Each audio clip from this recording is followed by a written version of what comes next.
1, 2, 3, 4. Testing. 1, 2, 3. 1, 2, 3, 4. Testing. 1, 2, 3, 4. The Columbia Workshop under the direction of Irving Reese. Ladies and gentlemen, tonight the Columbia Workshop presents its fourth program of an experimental series dedicated to you and the magic of radio. Thank you for your letters on last week's program. The workshop staff was pleased to learn that you liked the technical radio demonstration. Your letters will help shape our policy for future programs. If you have any suggestions for demonstrations that you would like to hear or stories you would like to have dramatized, write us. The workshop has a number of guests in the studio tonight, among them one who is very well known to you. Won't you come over and say a word, David Ross? Thank you, Mr. King. Good evening, ladies and gentlemen. This is a new role for me. I mean watching a broadcast. But really, I'm deeply interested in the progress of the workshop for many reasons, and I'm glad to be here. And I think that work of this sort also deserves your best interest. From it will come the advancement that only research and experiment can give any art. That they will fail from time to time is to be expected. Now, I'm one of the workshop's severest critics, and you too should voice your criticisms as well as your praise. But their successes will be important because they contribute information and knowledge to an art that is still very young. Therefore, to the workshop staff, I extend my very best wishes. Thank you, Mr. Ross. Tonight, the workshop presents two short plays. First, the British Drama League's prize-winning comedy drama, which has a title singularly appropriate for the workshop, Experiment, by Mary Parkington. Then the workshop will introduce the work of a playwright who is making his debut in radio, Brian J. Byrne. We have selected a short episode entitled Highway Incident from a play Mr. Byrne will have produced this fall. And now, Experiment by Mary Parkington.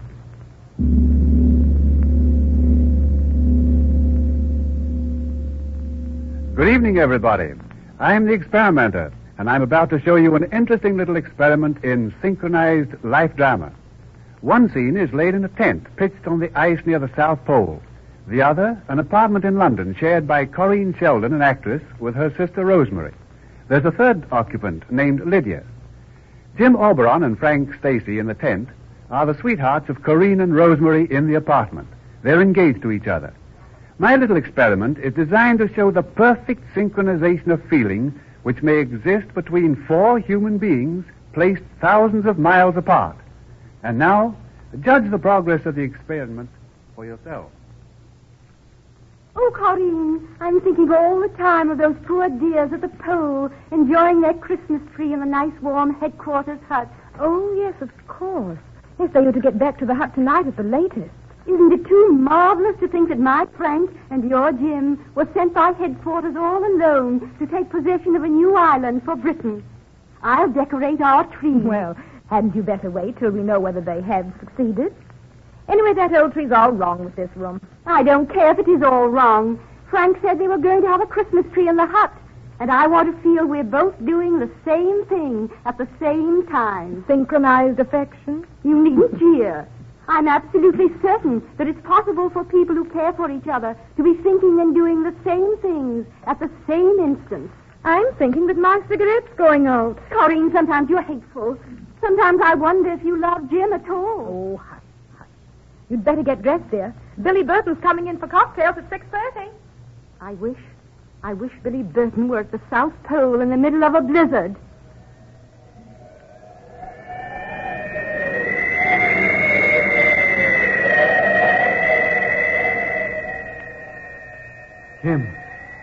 Jim, old man.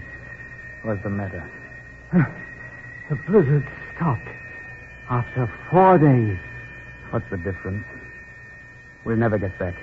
Oh, buck up, Jim, can't you? Where's your will? Done for, I guess. Like me. Right, old man. You've only got to use it. Can you use your fingers, Frank? Half and half. They're going numb again. So's my will. Some queer thing got hold of you, Jim boy. Frank, give me those letters. Out of my pack. Righto. They'll cheer you up a bit. Lordy, this pack's chock full of ice. There are your letters. Jim! I say, Jim! Found something? Crumbs! Biscuit crumbs. How much? Oh, nearly 2 mouthfuls. That all? It's more than we've had for the last 2 days. You finish them. Makes no difference to me now. No. We'll divide them up fair. There. 1 mouthful.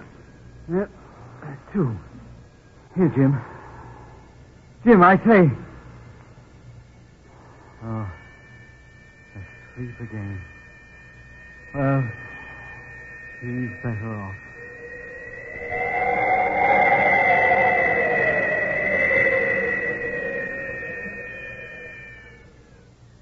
I wonder what Frank is talking about at this moment. Corinne, I believe they're talking about us. Quite possibly. There can't be many topics of conversation up there. I can almost hear him. He'll be saying, little Rosemary, just like that. Oh, by the way, where's Lydia? She'll be in soon. Why on earth did you turn off the lights? I'm feeling dreadfully nervous. Corinne, I believe we could almost hear them talking if we were quiet enough. Pity we can't. It's such a waste to be discussed by one's adoring fiancé if one doesn't even know what he's saying. Oh, shut up. What does it matter? Surely one can guess. I can, anyway.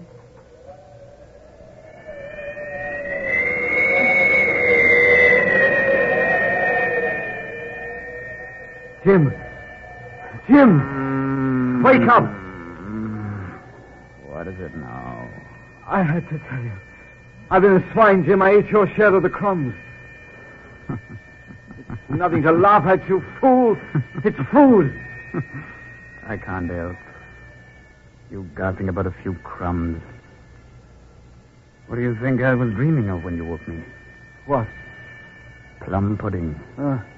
That comes of being a poet, I suppose. Oh, how big was it? Oh, the size of the sun. With enormous currents. There's only one thing bothering me. Get it off your chest. What's the name of that brandy they put in the sauce? I don't know. Something frightfully old and mellow. I say, then let's have a Christmas dinner. I'm starting on mine. Turtle soup first. Thick as you can make it. Nearly solid. Mine's clear. With wine in it. No good for me. I've got to get right off with something filling. Kids, aren't we? Gone back to our school days. My hunger's grown up right enough. You're lucky. You can dream. I guess I could dream a bit more. Oh, if it wasn't so cold. Can't you have another try at lighting the primus stove? It's no go. The oil's frozen hard. Oil. That's it. Clear soup. With oil in it. He's off again. Wish I could dream like that. Raspberry tart. With cream. And rare roast beef. Rare roast beef. Corinne, I could feel them talking about us. Really? What were they saying? I don't know exactly, but I know they were. Well, put the light on again. Hello, Rosemary. Hello. Hello, Corinne. Oh, Lydia. You might have put on a nicer dress. Billy Burton will be here in a few minutes. Billy won't notice what I've got on. I got here in time for the first news bulletin. There might be something about Jim. I'll switch the radio on. Jim? I didn't know that you were interested, Lydia. You're not falling for Jim.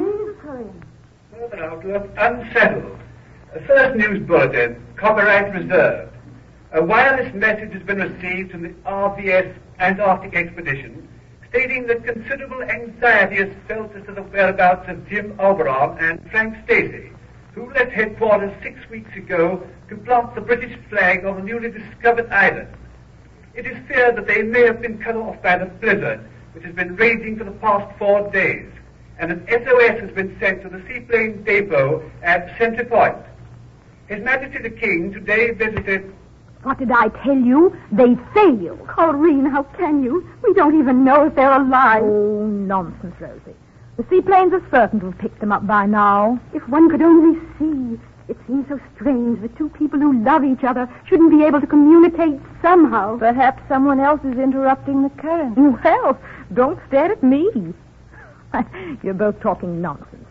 We know all that matters. They haven't got through, that's all. It isn't the least like Frank to fail. But of course Jim might pull him down. Why should Jim pull him down? Oh, well, he's not nearly such a strong character as Frank. Strong? Who wants to be like a piece of beef? Jim's fine. He needs delicate handling. Lydia! Thank you for coming to my rescue. I'm quite aware you don't think me worthy of him. Though let me tell you, I'd be as proud as anyone if he succeeded. A few more laurels for Miss Corrine Sheldon? Why aren't you wearing the wristwatch Jim gave you? Well, if you must know, I'm wearing the other one tonight to please Billy Burton. No need to please Jim. He's thousands of miles away. My dear idiot, what difference would it make? He couldn't possibly know.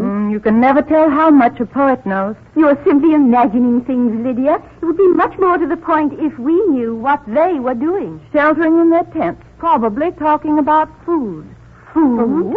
Oh, what else should hungry men talk about? Is that how much you think Jim cares for me? Well, I'm certain you don't care for him. Well, Jim's got all my letters in his pack. Gave up his tobacco to get them in. Now, what do you think of that? I think it's disgusting. Any decent person would have told him to take the tobacco and let the letters hang. How can you be so unfeeling, Lydia? I shouldn't wonder if Jim's lying snug in his berth and mooning over my letters at this very moment. I can see him taking out those letters, one by one, kissing them, I suppose. He's crazy about me. Poor old Jim.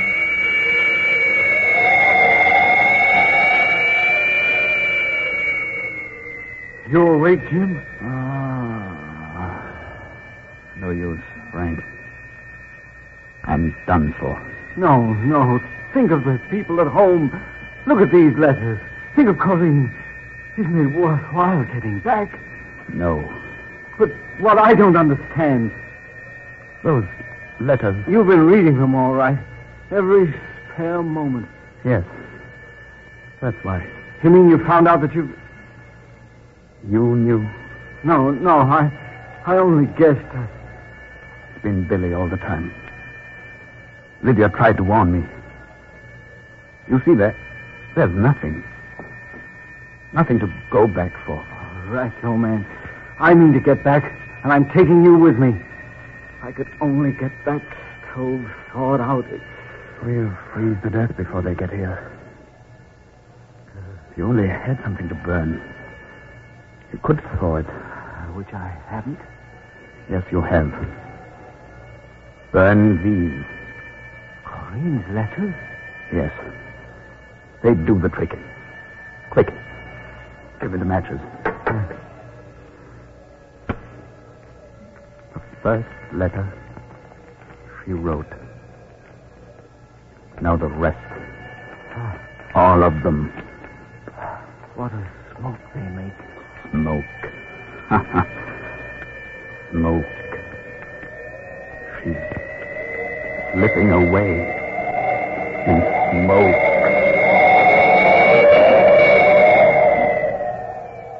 This fireplace gives off nothing but smoke. Lydia, just come and see the fire, will you? Coming. Have you two been discussing me? Rosemary was going into raptures over your letter writing. I only ventured to suggest that letters in bulk may be a pretty good test. Are you trying to make out that Jim is testing me? The test doesn't lie with Jim. Lydia Cresswell, you're in love with Jim Aubrey. Thank you, Corrine, but my private feelings are my own affair. Not when you allow them to interfere between two people who happen to be engaged to each other. Are you quite sure it's I who am interfering between you and Jim? Rosemary, what's that? An airplane, isn't it? I can't hear anything. Seaplanes going to them. All the way from London? Oh, isn't you ridiculous, Rosie? You may say what you like, but I can hear them. If they shouldn't be in time. if they shouldn't be in time. Hold on, Jim. Don't let go. Hold on, Jim. I'm holding on. Jim, old man. He's going. Jim, for God's sake. They'll come, Jim. They must come. They can't have forgotten us. Jim. Do you hear a plane? They're coming for us, Jim. Hold on. Good. George, you frightened me just now. What was I saying? Why, you told me you were holding on. Not you. I was answering someone. There's no one else here, old chap. She called out. Don't let go. Hold on, Jim. Wandering a bit, aren't you? It's all right, though. Imagine Corinne's calling for you, if that helps. No. Not Corinne.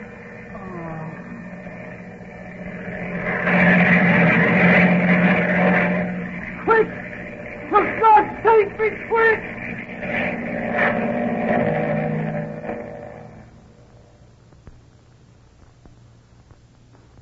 Good evening again, everybody. I am extremely sorry to have to tell you that my little experiment in synchronization has been a complete failure. Time and place were most carefully chosen. But I regret to say that I observed none of that delicate coincidence between soul and soul which might have been expected from four persons in such circumstances, except by an accident which I cannot account for in the case of a young woman who had no sort of connection with my scene. Strange and unaccountable. Quite unaccountable.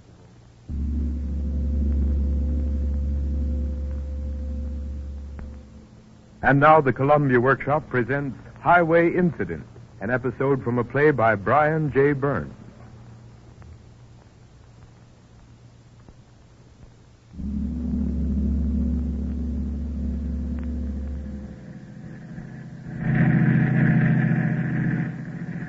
Swell night for driving, ain't it, boss? Yeah. Well, night. Clear and cool. I enjoy driving on a night like this. So do I when you take it easy. You don't call this fast, do you? I do. Cut it down. We got plenty of time. Oh, I know this road like a book. I can drive it with my eyes closed. Well, keep them open and slow down. Okay. That's better. You know, every time we come up here, your missus makes me promise I'll take good care of you. Yeah. She's been worrying about me for 30 years. I'd be pretty lonesome without Martha. I don't have many friends. Yeah. Hey, that guy tooting for me? Yeah, looks like he's in a hurry. Give him all the room he wants. Pull over. Wow, look at him go. He's doing about 80. Crazy fool. He'll wind up behind the 8-ball If someday. you don't slow up for that turn up ahead, this'll be the day. I guess he don't know it's there. He'll know it in a minute. There he goes. He went off the road. Step on it. Right, boss. I hope it ain't serious. Keep going. All right. Take it easy now. Hold it. Bring the flashlight. Right. You hear that? Yeah. They're over there. There it is. You all right, mister? Yeah, I'm okay. Anybody else in there? Yeah, there's an old lady. Help me get her out quick, will you? Tommy, throw your light in there. Yeah, right, boss. All right, Tommy. Here she is. Get her feet. There. You got her? Yeah, okay. Watch your head. Right. All right. Set it down here in the grass. Okay. There's no blood. I guess we got shaken up. Poor old lady. You a chauffeur, son? No. She just hired me for the trip. Here, Tommy. Rub her right arm. Yes. Just massage it. You were sure burning up the road, son. Oh, it wasn't my fault.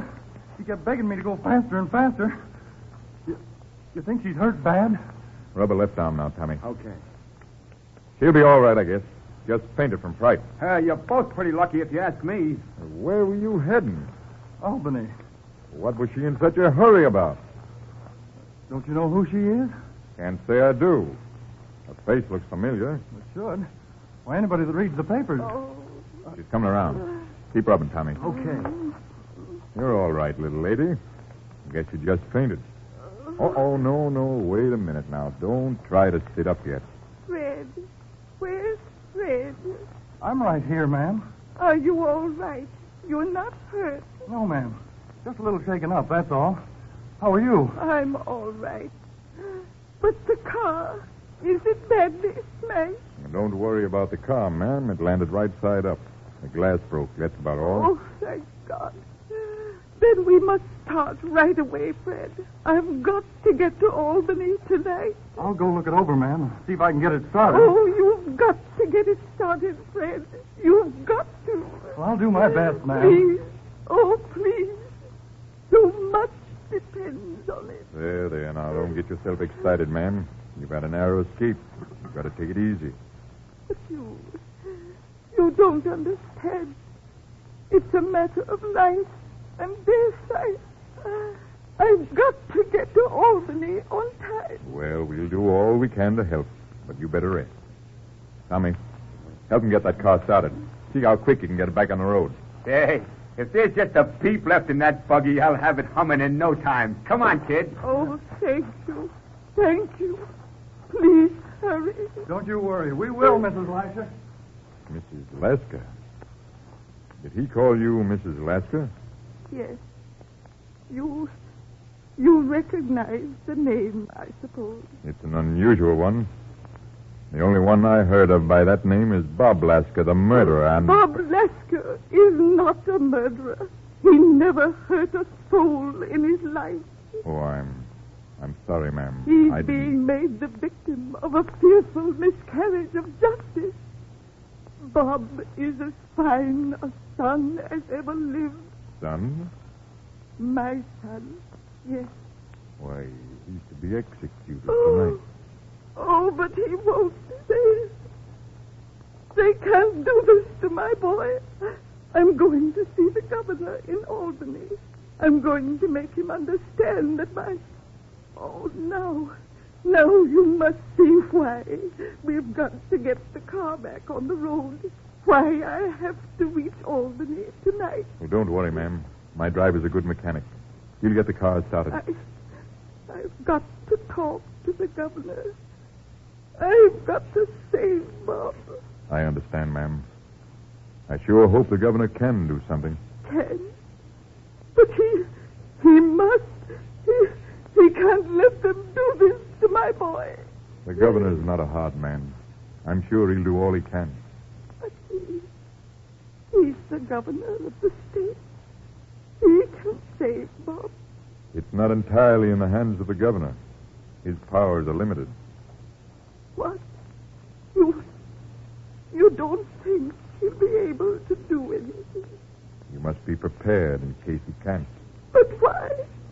Why can't he do something? Why? Public sentiment's a great factor in all such cases as your son's. Oh, I know. I know the public is against my boy. That's unfortunately true. But the public doesn't understand. Not as you do, ma'am. If judgments were dictated by the hearts of mothers, there wouldn't be any execution. Oh, it's brutal, inhuman. It's the expression of the public mind. Then the public is brutal and inhuman. They are persecuting my son. Unfortunately, he has a bad record, and that doesn't help him in the present circumstance. But he was never a bad boy. He was wild, yes, but not bad. I wish for your sake it was like that. Then you share the public opinion. You believe my boy guilty. I have no opinion in these cases, ma'am. And until I met you, Bob Lasker concerned me very little. But now... Now? I feel that for ever bringing a little lady like you moments of pain he deserves... Oh, please. Please, don't say it. Please. I'm sorry to you, ma'am. Very sorry. I don't mean to hurt you. I'm just trying in my clumsy way to soften the blow for you in case the governor should... Oh, but that can't happen. It can't. I've got to make him see this from my viewpoint. Now look, little lady. You have been entirely on the tragic side of this matter. Did you ever stop to consider that, black as it seems, it has a bright side? A bright side? Yes. I presume you're a religious woman. Why, Then you must know that your son is more fortunate than he is unfortunate. what? In knowing his time and having the great good fortune to be prepared to meet his Maker. Being prepared. Are you a clergyman? No, ma'am. I'm just a plain man who lives the things he was taught. Those are the things we must believe, especially at a time like this. You are preparing me for the worst. For the best, ma'am, if you're truly religious. Life's nothing more than a preparation for death.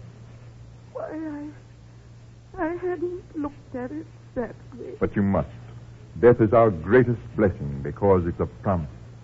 A promise of all the things we wish for. A promise? What do you mean? It's the promise of eternal peace, tranquility, and immortality. I've been raised to think so. Then to fear death is to doubt your heritage. Oh, I don't fear it for myself. And you mustn't fear it for him. If I could only know that my boy is aware of these things. We know them best when we come close to the end. He will know them, too. Do you think so? I'm sure he will. I hope so. I could bear it better if I could be sure that Bob realizes the end is the beginning. They've got the car started. Yes. But somehow it doesn't seem so desperately important now. Why? Because you have reminded me of the things I should never have forgotten.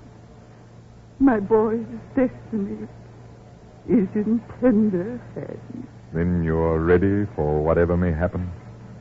I am fortified. I'm glad, ma'am. Thanks to you. If the things I've said have helped you, I'm happy indeed. They have. Hey, boss, Yes, Thompson? we got her shaken. I think we can get her up on the road now. All right. Come on, little lady. Yes. I'll help you up. Take it easy. Oh, There you are. Now, here, take my arm. thank you. Lean on me. How's that? Better? Here we are. The car's almost as good as new. Thanks. Gee, you sure know your autos. I cut my teeth on one. You ready, Mrs. Lasker? Coming straight. Hey, what's them bends, kid? You got a lot of them between here and Albany. Don't worry. I've learned my lesson for tonight. Okay, boss. It's all set. Fine. Are you all right, little lady? Yes, I'm all right. Let me help you into the car. Thank you. Easy now. There you are. Now I can see how fortunate the accident was. I don't know how I can ever thank you. Oh, that's all right, ma'am. I'm happy that I've been able to help. You have helped me more than you know. I'm sure I shall never forget you. Goodbye. And thanks again. Goodbye, little lady. Good luck to you. And to you. So long, lady. Hey, watch your step, kid. I will.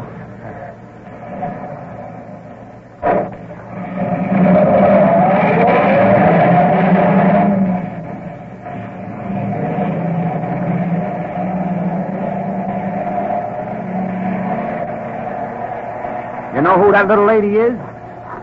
Yes. You do? Bob Lasker's mother. Yeah. She told you, huh? Yeah. I had a long talk with her. You sure fixed her up. I don't know now whether I talk to bolster her spirit or to justify my own existence. Say, what? What's the matter with you? Matter? Hey, you look like a ghost. Why? And you're shaking like a leaf. What's the matter? Did you see what she did before she left? What do you mean? She took my hand. Yeah? pressed it to her cheek, kissed it. Yeah. It was my right hand. The hand that'll throw the switch to shoot 2,000 volts into her boy tonight. You have heard the fourth presentation in the Columbia Workshop series. Your criticisms and suggestions will be welcome and will shape the workshop's policy to a great extent. Tune in next week for another program of the Workshop.